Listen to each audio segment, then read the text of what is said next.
হয়েছে? বসো বসো বসো। ও বাবা, 3বার জলের মতন হাগা হয়েছে ডাক্তার দিদি। কি খেয়েছি জানি না। ও বাবা গো, কই দেখি দেখি দেখি।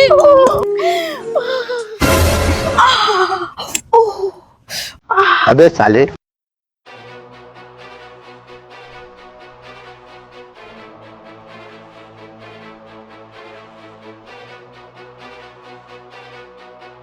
এ না, ওষুধগুলো কিনে সন্ধ্যা সকালে খাবে। ঠিক আছে ডাক্তার দিদি, কমবে তো? হ্যাঁ হ্যাঁ, কমবে। আচ্ছা।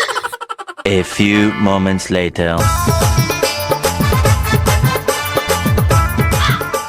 ডাক্তার দিদি, এই ওষুধগুলো পেয়েছি। এই ওষুধটা কোন দোকানে তো খুঁজে পেলাম না। ও এইটা, আমার পেনে কালি পড়ছিল না, তাই এইখানে ঘষে নিয়ে লিখছিলাম। তুমি আর ঘষার